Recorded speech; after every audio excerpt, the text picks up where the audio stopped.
gotta get away.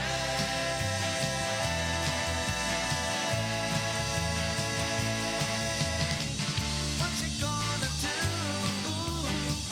Now it's up to you. You've gotta get away.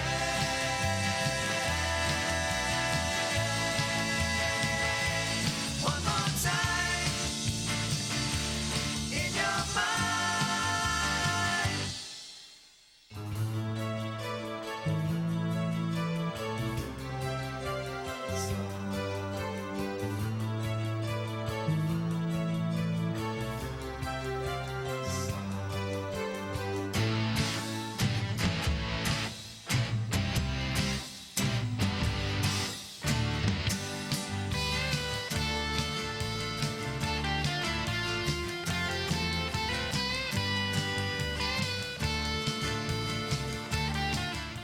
Hey, welcome to Blah, Blah, Blah. Blah, blah, blah. Thank you, Jack. Yeah. Standing. Standing in for Chris. The show where we talk about absolutely Nothing. nothing? Everything. Everything. Oh, And nothing. and nothing at the At same once. time. If you're looking at the cast here, you may notice that we have a new person on the show today. We're happy to welcome Anthony Satterthwaite to sit in for Chris Bartos on today's show. Anthony is normally featured in the segment Let's Ask Anthony, where we get the inner city perspective on a blah, blah, blah topic. Well, today we're going to let Anthony talk about everything with us from any perspective he wants. So welcome. Thank you, George.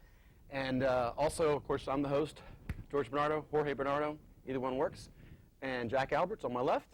regular How you cast member. doing? I'm doing well. Good. Hope you're doing well too. And filling out the cast is Rob Isley here. Hi.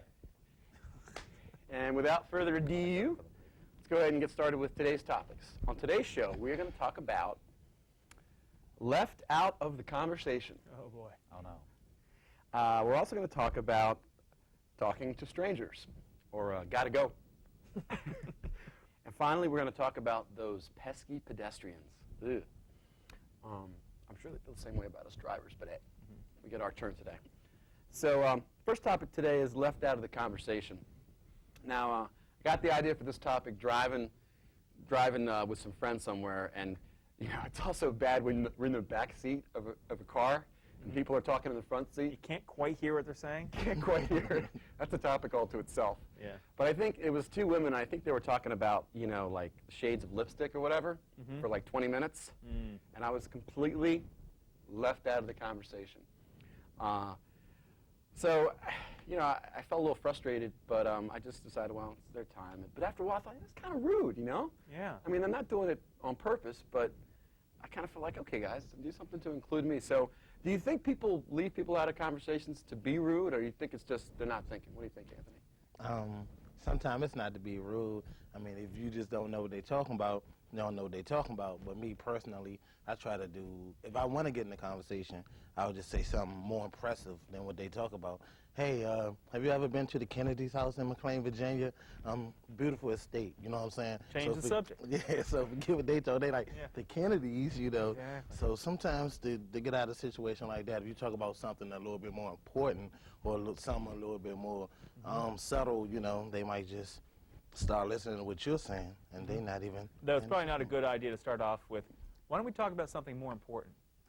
That's probably not a good idea, right? Yeah. Try that one? No. No. Though I will, just to see what happens. How long before, well, even before you notice that you're being left out of the conversation, how long generally does it take to notice that, hey, wait a minute, this isn't going to, there's nothing happening for me here? It takes a long time for me because typically I have very few focuses, and 9 out of 10 times I like to talk about music. So given the fact that some people like to talk about sports or all the other things, I'm usually left out of the conversation. And so I figure, unless there's a chance that if I hear music brought up as it doesn't matter what genre. I mean, I'll fake my way out of any conversation. You can talk about, you know. Well, you could fake your way out of that one, too. Like if they were talking about Joe Gibbs, you could say, you know, Joe Gibbs' favorite band is? And they're like, no, I never. His favorite band is X, you know, blank. You just Right. make it up. You make it up. Yeah, that takes a really, that's beyond even my scope of Change the knowledge. subject. Yeah, change it, exactly. I might change it actually back to That's what football in Jack- that case. I mean, 'cause I wouldn't know. There's another kind of being left out of the conversation when you're just talking to someone else. It's just the two of you. and you're in the middle of saying what you have to say, and the person you're talking to just starts looking at other things. Or will just suddenly launch into his own topic. Oh, I'm yeah. Where you see them start to drift, their eyes start to get glossy. Yeah. Of course, that happens in, it could be your eyes glossing from their conversation. Now, who's the person being left? Okay, the one person's talking, the other person's left out. Yeah, okay. No, the person, in this case, the person talking is the one left out. Is that right? Yeah, because you're totally not being listened to. And the person just has basically tuned you out. So you're out of your own conversation. It's that humiliating. Yeah. Wow. What do you do if someone starts zoning out on you and you're talking to them? I would stop talking. I mean, I would just be like, all right, that's it, or I'll end the conversation because, I mean, that's in every man, though, because that's how we are. I mean, a person could be talking to you. You could be interested in what they're talking about, but you have other things on your mind, so you can be actually looking at somebody but not listening. Man has the ability to ignore somebody and act like they're paying attention. Women do, too, actually better than men. So I had the occasion, actually just yesterday, I was with my band, or maybe it was a couple days ago, but they were talking about something. It wasn't something I didn't know anything about necessarily. I just didn't want to talk about it. So it's sort of different. So I was purposely leaving myself out of the conversation.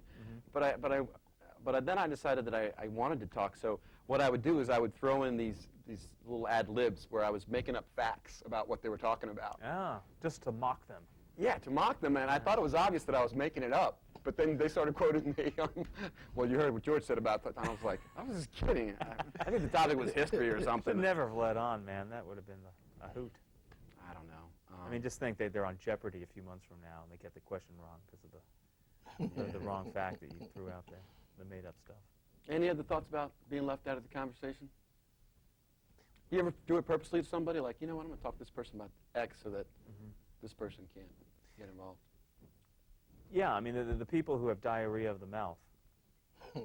It's like, what can I do to shut this guy up? Okay, what topic would he know nothing about? And just as... You actually do that? Well, I'm still waiting to do it. I mean, I've been contemplating this for years. It'd be such a rich thing to do.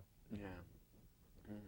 I'd like to include people, but I just don't have the ability. Like I said, music, finance, but I mean, I have trouble going outside those bounds, but I try. And I think it's a little bit not very earnest to pretend like you're really engaged if you're not. I think the best thing to do is just kind of What I've done is I've tried to find the limits of rude. It's like, how much do I have to just like, yeah, before this guy who just will not shut up will finally shut up. It didn't take very long. Let the record state that I picked up on that almost immediately. All right, let's go ahead and take a break here. What did you say? No, just kidding. We're going to come back and talk more about conversation as if that wasn't enough. We're going to talk about gotta go or talking to strangers.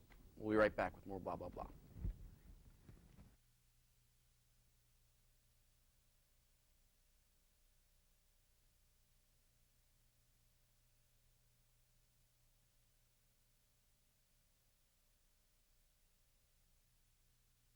Welcome back to Blah, Blah, Blah. We are going to continue now with our next topic. By the way, I want to mention again that we have our special guest, Anthony Satterthwaite, with us today. Normally on Let's Ask Anthony, filling in for Mr. Chris Bartos. And our second topic today is gotta go, or talking to strangers. Now, there are a lot of occasions that necessitate the need to, well, that's being redundant, but to talk to strangers. Asking for directions or what time it is. There are other occasions where maybe you're going to initiate the conversation with someone because you find them interesting somehow, whether at a bus stop or waiting in line at the grocery store. And then there's the third kind, when another person initiates conversation with you for no apparent reason. Now, what are some examples of that that you can think of right offhand, or what kind of occasion might you be a little bit worried about somebody starting a conversation with you? What kind of factors might affect that? Well, there's the gay factor. If a guy starts talking to you for no reason, until Automatically. proved otherwise, he's gay. And the conversation's got to be cut short as soon as possible. You know, just the minimal responses, the one-syllable responses. Could be a nice guy, could be a cool guy, but I'm sorry, there's just no room for that. I mean, I only meet cool not that guys there's anything wrong with it. for other people. Right. I'm allergic personally. Okay. But, and then there's the really hot babe, where I'm afraid she'll think I'm the creep. But if she starts it, but then then I'm suspicious of that. It's like, why would a hot babe be talking to me? You know. Well, why not, Jack? Well, let's not get into that. But it's just the general distrust of strangers. I mean, because you just never know. And then, you know, there's a certain culture. The culture of Washington, D.C. is that people who don't already know each other pretend they don't see each other when they pass on the street. Wait a minute. That is the culture of certain parts of Washington, D.C. Having driven in a car with Anthony, I've noticed that at times you'll talk to just about every stranger we pass, especially of the female persuasion. Okay. And I'm Good not point. exaggerating. So tell us about Yes, that, it Anthony. is. I have a girlfriend. I'm a nice guy, so I just be like, how you doing? I also sell CDs, so that's what George is referring to. Uh-huh. Yeah, how you doing? If it's a red light, just he's got like 2 minutes of banner up his sleeve. You're just a consummate businessman. Hey, you know, gotta take care of business. Yeah, Gotta yeah. take care of business. Talking to strangers, Anthony, what kind of situation might you get into where you're talking to a stranger? I think the most important sometimes, if I talk to a person that know my name, that's strange about that stranger. If a person be like, hey, Aunt. You don't know them. And they're like, yeah, what's up, what's up? Then they start talking. So I'm like, okay, should I ask him, where do I know you from? Or should I just wait for him to say something that I'm familiar with? And then I know who it is. But Well, until that time, you know. You're just pretending you know them. Yeah. You know what I'm saying? And so when he say something, but after like time go by, then I'll have to ask, where I know you from? And then I get pissed when he be like, I don't know. I know you from somewhere. I'm trying to remember, because he probably doing the same thing. I know his name and his face, but I don't know where I know him from. And you can't talk to all strangers either, because sometimes a stranger could be a bad stranger. That's why I could never hitchhike across country just for the thrills. You know what I'm saying? A little too thrilling, yeah. Right. Now, a little bit of dialogue with someone, you know, that you meet on the street or whatever is fine, but at what point, maybe it's the small talk you make with the person that you meet incidentally, at what point does maybe that, what are some warning signs that maybe it's going a little bit too long or too far, and that maybe it is time to get going? I'm not really a fan of the not having anything to say. I mean, someone that's known me will say that they disagree with that, because a lot of times I talk about nothing. But in general, I don't like to just talk about the temperature. Or you think it's going to rain later today? Well, you know, that's like a fact. I don't like to. I like to talk about stuff that is more interesting. But I wanted to. Maybe I'm not even answering your question, George. I don't think you are, but that's all right. But that's okay. It's okay with me. That's what we're all here for. I was going to address, like, there are people that you know when you pass them that they're going to be talking to, because they like to talk to everybody. So it's like, do you avoid that, or just say, why don't I just enter into it knowing, instead of trying to Embrace avoid? Because you use a lot of energy of trying to avoid. It's like, I got to run around, and, you know, you might hurt yourself actually trying to dodge somebody. And so I prefer just to, like, you know, get it over with. But let me go back to the question you posed. How long is it too long? Well, how long, or what could come up in the conversation that's a warning, a red flag, like, oh, okay, this person may not be as safe as I suspected at the beginning of this. Well, in terms of time, when it moves on to the second or third subject, you know, you thought you were going to deal with one. Or when they ask you for your phone number or your home address or how much money do you have on you. Or That's a good segue. or those pants are very flattering, you know, stuff like That's that. where that, From a guy, yeah. you know. But yeah, from the But one thing I wanted to bring up was sometimes I just have something to say. And if I'm not hanging out with a friend, I just pick the first available person. I just have to say, Right. Yeah. I see something, just react to something, and I just need to say it to somebody. And I'll say it to him like he's my best friend. It's very conversational. I won't say, excuse me, may I talk to you? I'll just do it. And most people are pretty cool about that. They'll respond naturally. And In thinking about the topic and what we would talk about today, it occurred to me, you know, what are the situations that you'll be talking to a stranger, and I thought, oh, well, if something funny happens when you're out in public, or something I don't know, like bad or tragic, like, oh, wow, did you see that guy get hit by the bus? You know, Yeah. you can't help but say to the person, Yeah. wow, can you believe that? You know? Yeah, because you just can't enjoy the moment without being able to share it with someone. It seems like the obvious thing to do. Exactly. But when they start asking you how much money you have, Yeah. then, Yeah. What does that have to do with the guy getting hit by a bus? well, bus fare. Okay. Final thoughts? No, I just wanted to, one final thought on that, Yep. talking about strangers. One day I was getting on the subway, so it was slippery outside. This guy was running to get on the train, so it was an outside station, so, the platform be wet. A big guy, like bigger than me, like 6'3", 6'4", 280 or something. So he was running, so he slipped and fell, you know what I'm saying, and slid, and slid on the train like he was, sliding in third base. And so he hopped up and looked around to see who was laughing. So everybody kept a straight face. He was just too big to laugh at. But I was laughing. Ah. So that's one of those cases where another stranger going to say, once he's got a seat and turned to, stop paying attention, the guy was looking at me chuckling like, yeah, you see, dude, yada, yada, yada. Yeah. He want to talk about it. But when it happened, he act like it didn't happen. Yeah. So that was a scared stranger, right?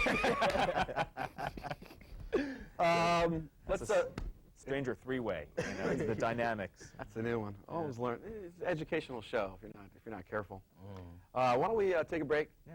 And we'll be right back to talk about those pesky pedestrians. We'll be right back.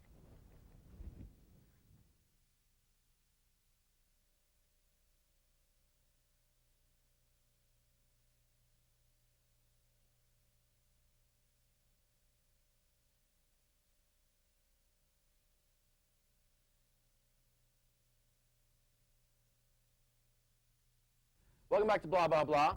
Before we move on to our last topic, those pesky pedestrians, just want to clarify something about what I said before about Anthony.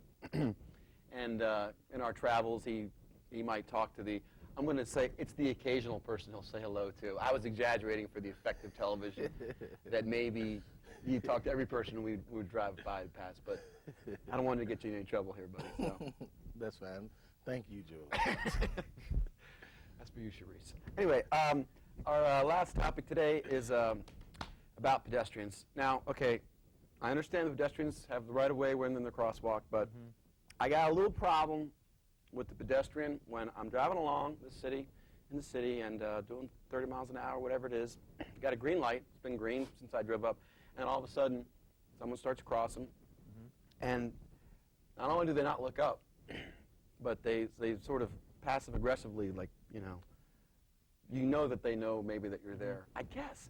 The question is, it upsets me. I don't know how you feel about this, but what is going through their peanut head mind as they're crossing the street? Well, you got the right of way, and their life isn't risk.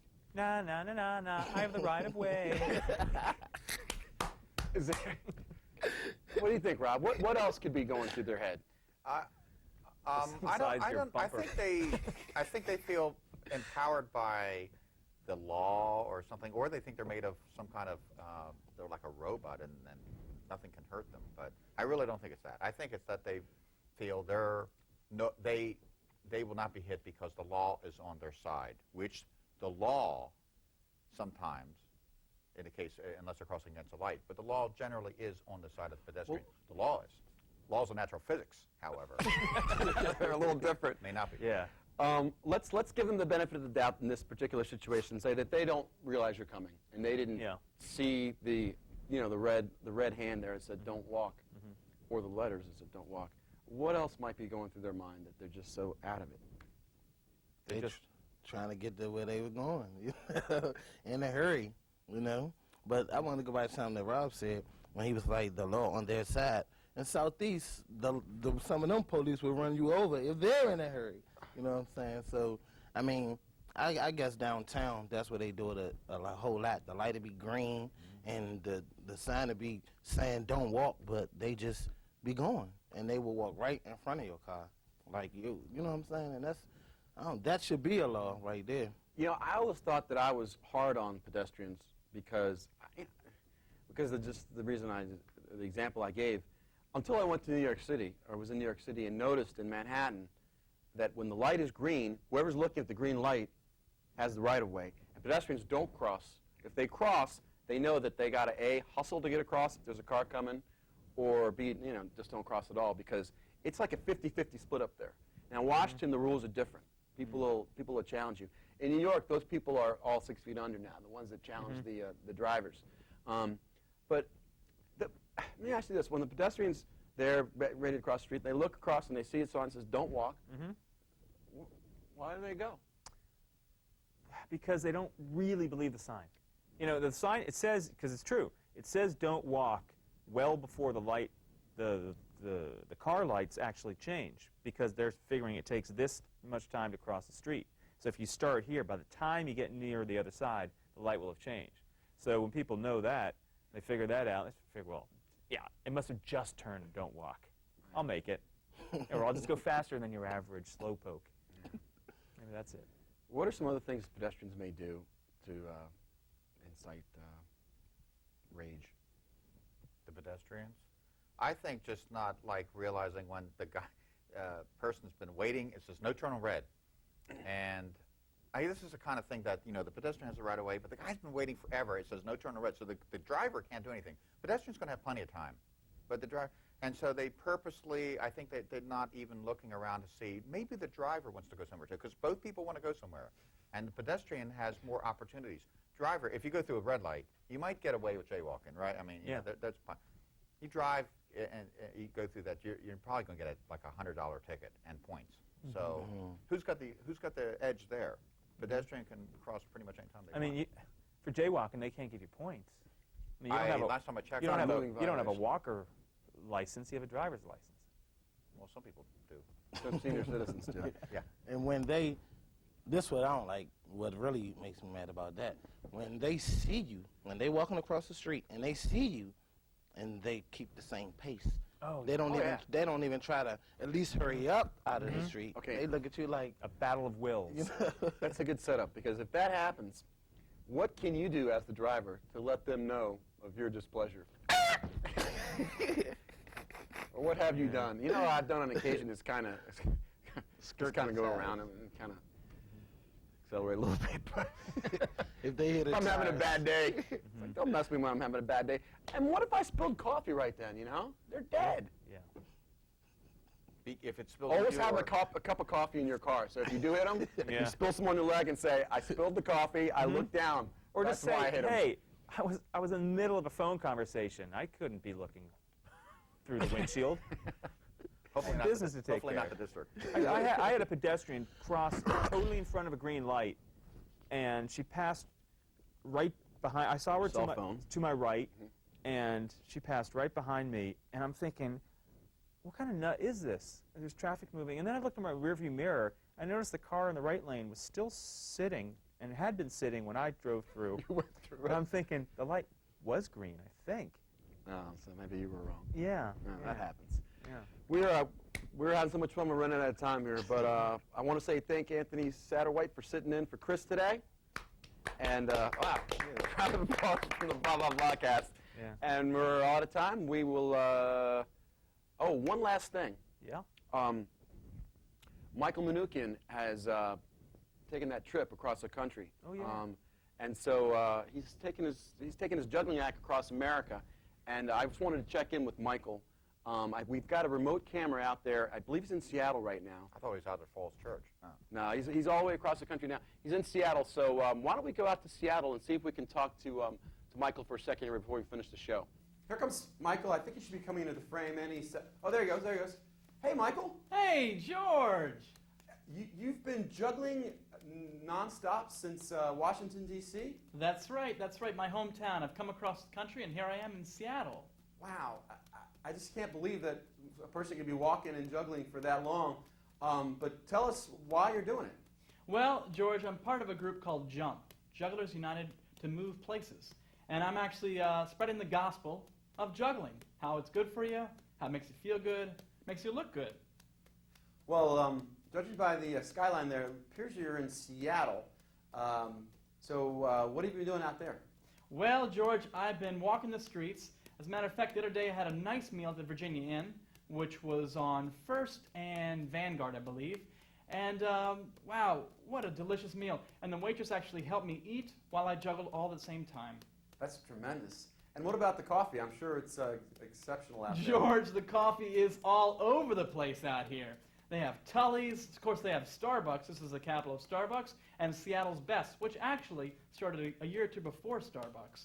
And I'll tell you, the coffee is great. I used to drink the lattes in the small cups because they're a little easier to get down, especially when I'm got my juggling balls on the move. Well, we don't want to keep you from doing what you got to do. So, real quick though, where's the next big stop or big city? The next big stop and big city, all in the same, is Portland, just south of here, about 3 hours. I actually have some families down there, so I might stop in and see them and give them a little instruction in juggling myself. Now, is that 3 hours of driving or walking? Well, it's actually 3 hours by car. Sometimes I hitchhike and I juggle in the back of a truck, like a pickup truck, but a lot of times I walk, so it could take me actually a little longer than 3 hours. Great. Well, it's been really good talking to you, and if you don't mind, we're going to have a camera crew out during our next show. We could say hello, maybe from Portland. Absolutely. You got it, George. All right, man. Take it easy. See you, George. So, should be interesting when he gets down to, where did he say he was going? Portland? I think Portland. Anyway, we'll check back with him on our next show. But we got to go here. It's been great talking to you all, and we'll see you next time.